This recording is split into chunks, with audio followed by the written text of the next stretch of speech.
মায়াবিনী হোলিকা কে ছিলেন? তার মায়া ক্ষমতাই বা কী ছিল?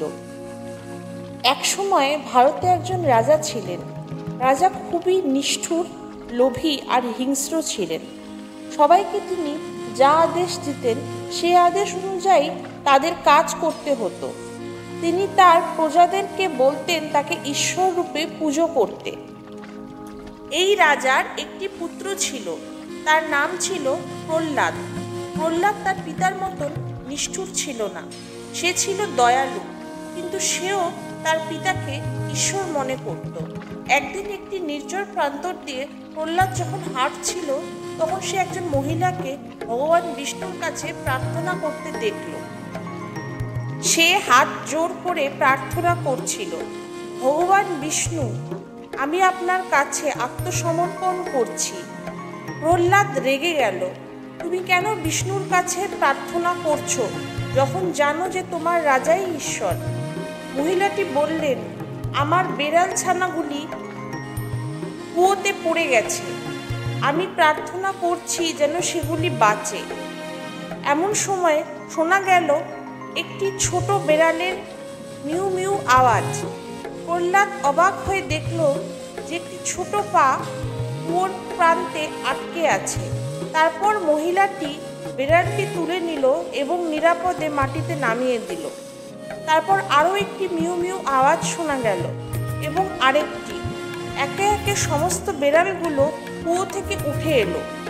ভগবান আমার প্রার্থনা শুনেছেন, মহিলাটি বললেন। যখন প্রহ্লাদ বাড়ি ফিরছিল তখন সে ভাবছিল, আসলে আমার পিতা ঈশ্বর নয়। সে ভাবল, আজ থেকে আমি ভগবান বিষ্ণুর পুজো করব।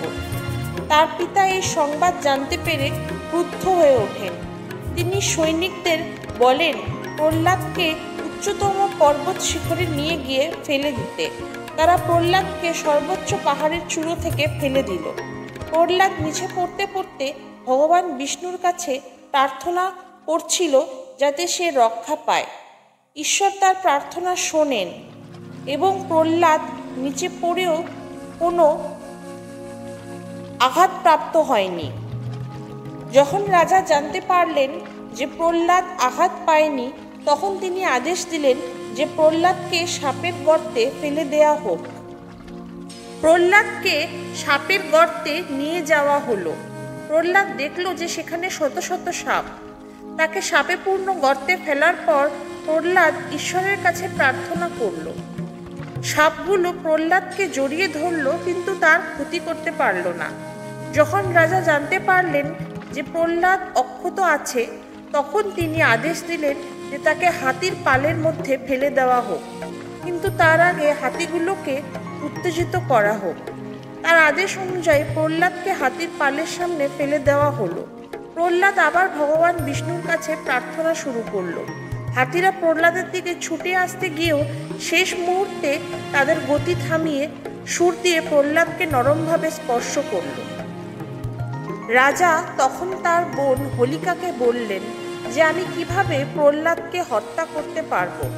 হোলিকা একজন মায়াবিনী ছিলেন, যার বিশেষ ক্ষমতা ছিল যে তিনি কখনো আগুনে পুড়বেন না। হোলিকা রাজাকে বললেন প্রহ্লাদকে মারার ব্যবস্থা আমি করব। সে অনুযায়ী পরের দিন সকালে একটি বৃহৎ অগ্নিকুণ্ড তৈরি করা হলো। হোলিকা সেই অগ্নিকুণ্ডে প্রবেশ করে প্রহ্লাদকে ডেকে অগ্নিকুণ্ডে প্রবেশ করতে বললেন।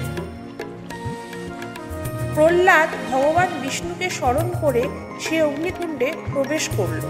ভগবান বিষ্ণুর দয়ায় প্রহ্লাদ সুরক্ষিত রয়ে গেল, কিন্তু হোলিকা আশ্চর্যজনকভাবে সম্পূর্ণরূপে পুড়ে গেলেন। এই ছিল মায়াবিনী হোলিকার গল্প। আমরা আজও দোলযাত্রার আগে হোলিকা দহনের মাধ্যমে অসত্যের উপর সত্যের জয় উদযাপন করি। আমাদের ভিডিওটি ভালো লাগলে লাইক, চ্যানেলটিকে অবশ্যই সাবস্ক্রাইব করে পাশে থাকবেন।